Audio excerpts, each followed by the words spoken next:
हम कृपा का एक साधन भेंट कर रहे हैं। एक चीज ये है कि इसमें एक अनोखा स्पंदन है, दूसरी चीज कि इसे यहां प्राण प्रतिष्ठित भी किया जाएगा।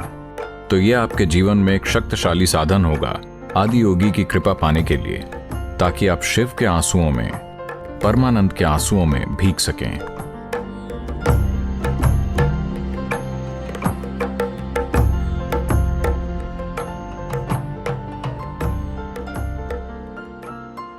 नमस्कारम सद्गुरु। ये सवाल दिल्ली से धनंजय का है। मैं पिछले 3 वर्षों से आश्रम में महाशिवरात्रि उत्सव में हिस्सा ले रहा हूँ, लेकिन इस साल महामारी के कारण मैं नहीं आ पाऊंगा। क्या आप कृपया मेरा मार्गदर्शन कर सकते हैं कि मैं 2021 में बिना उनकी मौजूदगी में रहे आदि योगी की कृपा कैसे प्राप्त कर सकता हूँ?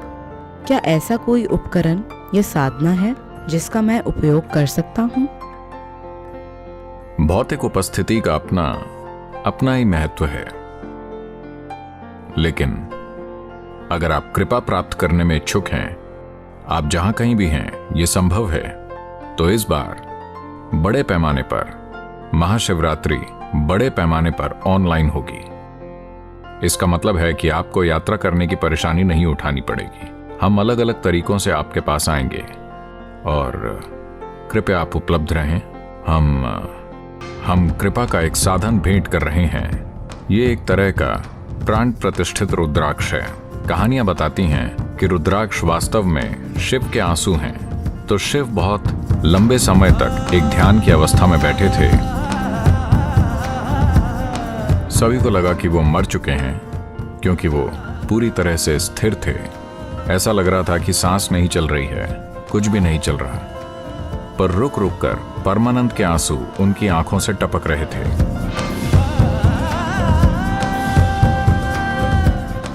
वही जीवन का इकलौता संकेत था जो उन्होंने दिखाया कि उनके भीतर परमानंद की ऐसी स्थिति थी जिसे वो रोक नहीं पा रहे थे, जिसने उन्हें बिल्कुल स्थिर कर दिया था।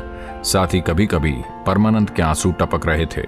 ये आंसू की बूंदें ग्रह पर या जमीन पर या धरती पर गिरी और रुद्राक्ष बन गईं। रुद्र के अक्ष का मतलब यही है, ये शिव के आंसू हैं।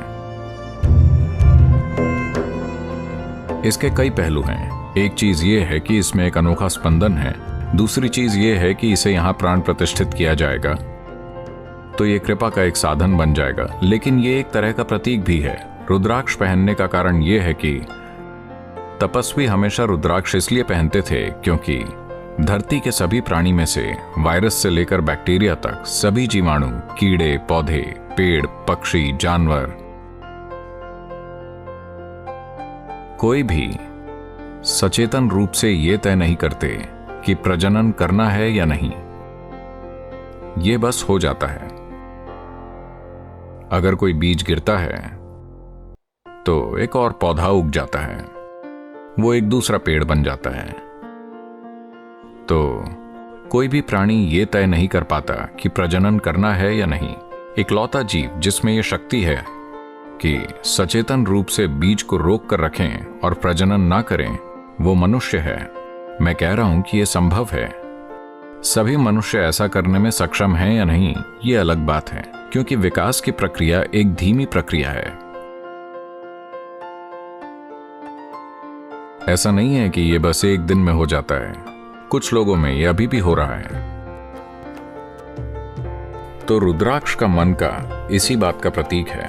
कई तरीकों से शिव या आदि योगी इस बात को दर्शाते हैं, क्योंकि ये एक सचेतन चुनाव का प्रतीक है कि आप तय करते हैं जीवन की बुनियादी प्रक्रियाएं, खाना, बच्चे पैदा करना, नींद, ये सभी चीजें आप तय करते हैं। क्योंकि एक बार जब आप इन चीजों को अपने हाथों में ले लेते हैं तो आप जीवन में पूरी तरह आजाद हो जाते हैं। खाना, पीना, मल त्याग, प्रजनन और नींद, अगर ये 5 चीजें आपके हाथ में आ जाती हैं सचेतन रूप से, तो काम हो गया। जीवन, आप पूरी तरह से आजाद हैं।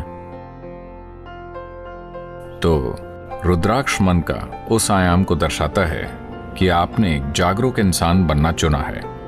इसके स्वास्थ्य और अन्य लाभ हैं, वो अलग बात है, लेकिन एक सरल सी बात जो आप खुद को और हर किसी को बता रहे हैं कि जब मैं रुद्राक्ष पहनता हूं तो मैं एक सचेतन प्राणी हूं।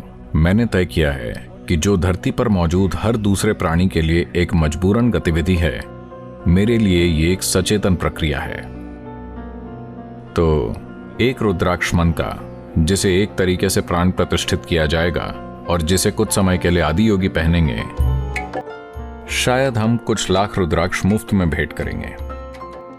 इसमें हमारा काफी खर्च होने वाला है, पर हम ऐसा करने के लिए प्रतिबद्ध हैं, या हम इसे अपनी मर्जी से दान करें की तरह रखेंगे। अगर लोग चाहें तो वो दान कर सकते हैं, वरना वो इसे ऐसे ही ले सकते हैं, क्योंकि हम आध्यात्मिक पहलुओं को पैसे से नहीं जोड़ना चाहते। पैसा दूसरे कामों के लिए है, इमारतों के निर्माण के लिए, आपको रोशनी उपलब्ध कराने के लिए, ध्वनि उपलब्ध कराने के लिए, आपको ये सब उपलब्ध कराने के लिए पैसा जरूरी है। आध्यात्मिक प्रक्रिया वो मुझे भी कुछ नहीं दे रहे हैं, क्या आप ये जानते हैं? कोई बात नहीं, क्योंकि मैंने अपने जीवन में कोई फायदा नहीं लेने का फैसला किया है। मेरा तो टैंगो चलता है, लेन देन नहीं। मेरा आदि योगी और आपके दोनों के साथ एक डांस चलता है, तो कोई लेन देन नहीं, ठीक है? आध्यात्मिक चीजों के लिए कोई लेन देन नहीं है। तो इस रुद्राक्ष के साथ कुछ दूसरी चीजें भी आएंगी और इन लाखों रुद्राक्षों को कुरियर किया जाएगा, तो उसमें कुछ पैसा लगेगा। तो जब आप रुद्राक्ष के लिए रजिस्टर करते हैं तो आप जितना चाहें उतना दान कर सकते हैं, ठीक है?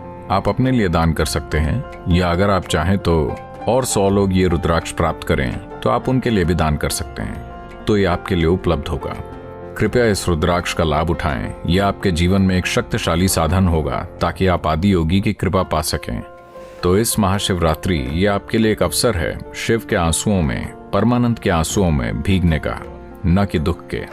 मुझे लगता है कि आपको इसकी जरूरत है कि आज के बाद से अगर आपके जीवन में आंसू आता है तो वो प्यार या खुशी या आनंद या परमानंद के आंसू होने चाहिए। क्रोध के आंसू, निराशा के आंसू, डर के आंसू, दुख के आंसू, आपको उन पर रोक लगा देनी चाहिए। हेलो? दुख के आंसू नहीं, निराशा के आंसू नहीं, क्रोध के आंसू नहीं, न ही दूसरी अप्रिय चीजों के आंसू, सिर्फ आनंद, प्रेम और परमानंद के आंसू।